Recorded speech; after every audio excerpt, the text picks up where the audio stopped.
3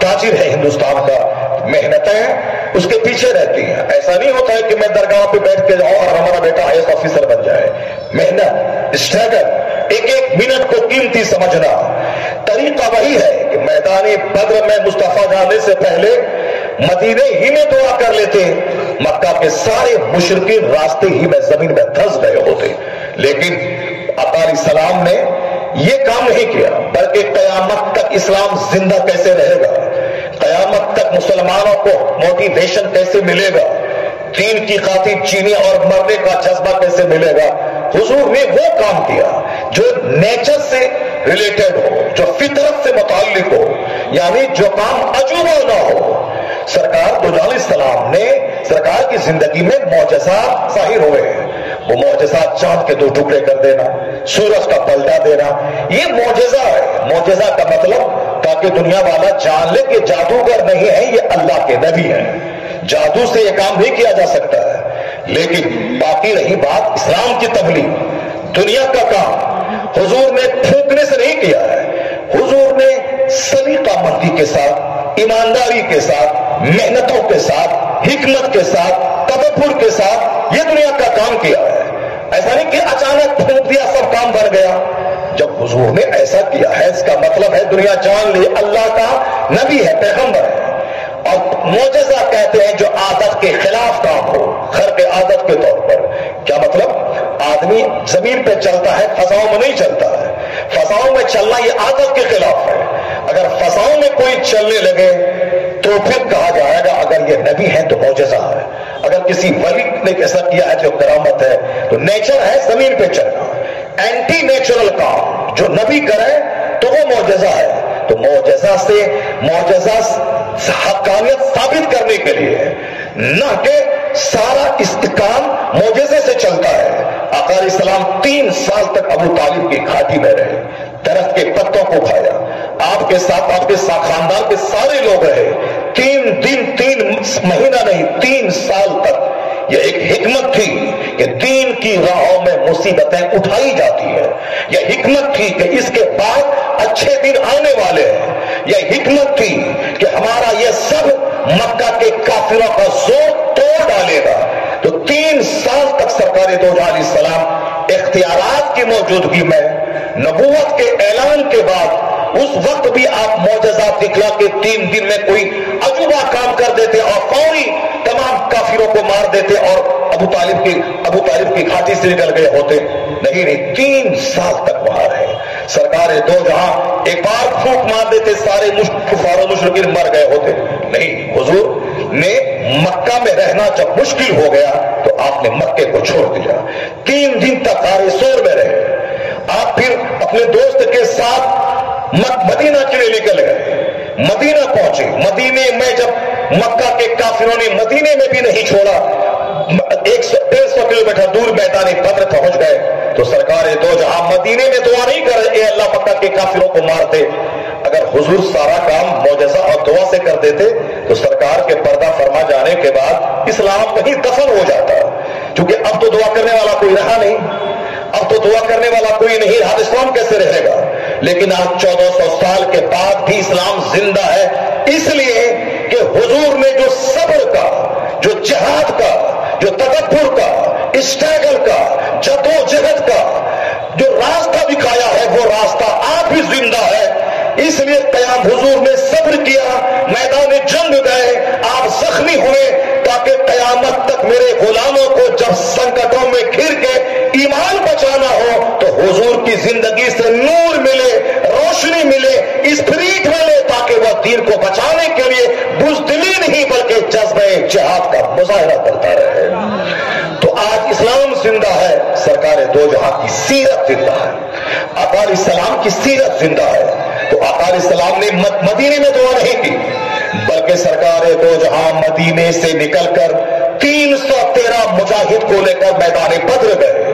رمضان کی 17 تاریخ ماہ رمضان ہی میں سب سے بڑے بڑے مارکے سر کیے گئے. بڑا سے بڑا مارکا جنگ بدر ماہ رمضان میں، جنگ قادسیہ ماہ رمضان میں، جنگ یرموک ماہ رمضان میں. جتنی بڑی بڑی تاریخی جنگیں ہوئی ہیں وہ ساری جنگیں ماہ رمضان میں لڑی گئی ہیں. اس کا مطلب ماہ رمضان میں آدمی مسلمانوں کی انرجی بڑھ جاتی ہے، ماہ رمضان میں قوت ضبط بڑھ جاتی ہے، ماہ رمضان میں دین کی خاطر جینے مرنے کا حوصلہ بڑھ جاتا ہے۔ تو ماہ رمضان میں چہرہ سکھا کے نہیں بیٹھنا ہے، بلکہ ماہ رمضان کے بارے میں آقا فرماتے ہیں جب تم میں سے کوئی روزہ رکھے تو تیل لگا لے داڑھی میں، اپنے سر میں تیل لگا کے رکھے، یعنی چہرہ مرجھایا ہوا نہ رکھے، تر و تازہ رکھے، داڑھی میں تیل لگا لے تاکہ حساس اور بشاس رہے، تاکہ وہ بالکل بلومڈ رہے، فیٹیگ مرجھایا ہوا نہ رہے، بلومڈ کھلا ہوا رہے۔ وہ یہ ظاہر نہ کرے کہ روزہ نے مجھ کو ڈھال کر دیا ہے، نہیں، 16 گھنٹے کی بھوک کی وجہ سے بھی وہ اندر سے طاقتور ہو گیا ہے، یہ اس کو ثابت کرنا ہے، بتانا ہے دوسروں کو۔ اور آج بھی دنیا کہتی ہے یہ روزہ آدمی کو طاقتور بنا دیتا ہے۔ پہلے ہی چند خسیس اور رذیل قسم کے لوگ ہیں جو کہتے ہیں کہ روزہ میں 12 گھنٹے بھوکے رہنے کی وجہ سے انرجی گھٹ جاتی ہے۔ ایسا نہیں ہوتا ہے، بلکہ جو دنیا کے بڑے بڑے دانشور ہیں، جو دنیا کے بڑے بڑے ویگیانک ہیں، آج بھی ان کا کہنا ہے کہ بھوکے رہنے سے اندر کا جو کینسر کا کیڑا ہے وہ مر جاتا ہے، انٹسٹائن کو آرام ملتا ہے، لیور کو آرام ملتا ہے، کڈنی کو آرام ملتا ہے۔ ہمیشہ چپڑ چپڑ کھانے رہنے سے لیور کو محنت کرنی پڑتی ہے، لیور کمزور ہو جاتا ہے، اور آج لیور ٹرانسپلانٹ کا مسئلہ کھڑا ہو گیا، 30-40 لاکھ روپے کہاں سے لائیں جو لیور کو آدمی بدل دے۔ یہ ہمیشہ بار بار کھاتے رہنے کی وجہ سے یہ لیور کو آرام نہیں ملتا، نتیجے میں لیور کیا تو آگے بڑھ جاتا ہو یا پچانے کی شکتی کھو جاتا ہو۔ آنکھ کا مسئلہ، لیور کا مسئلہ، جگر کا مسئلہ، گردے کا مسئلہ، یہ سارا پرابلم کھڑا ہوتا ہے کثرت خوراک کی وجہ سے۔ ڈاکٹر کہتے ہیں کہ زیادہ کھانے کی وجہ سے یہ تمام امراض پیدا ہوتے ہیں، ساری بیماریاں، جتنی میجر بیماریاں ہیں زیادہ کھانے کی وجہ سے پیدا ہو رہی ہیں۔ ہالینڈ کا پادری کہتا ہے observe a fast، یعنی وہ نہیں کہتا کہ مہینے میں ایک مہینہ تک آپ روزہ رکھیں یا مہینے میں 5 دن رکھیں، ان کا کہنا ہے کہ گاہے بگاہے فاسٹنگ کرتے رہیں، یعنی پیٹ کو 10 گھنٹے 12 گھنٹے 15 گھنٹے تک خالی رکھیں، اس کو ریسٹ دیں۔ observe a fast you will be healthy۔ Holland کا پادری، جاپان کا گولڈ میڈلسٹ، وہ کہتا ہے کہ دوسری قوم کے مقابلے میں قوم مسلم میں پیٹ کا کینسر کم ہے مگر کم ہے، کیوں؟ اس لیے کہ پیٹ کا کینسر اس کو ہوگا کیسے؟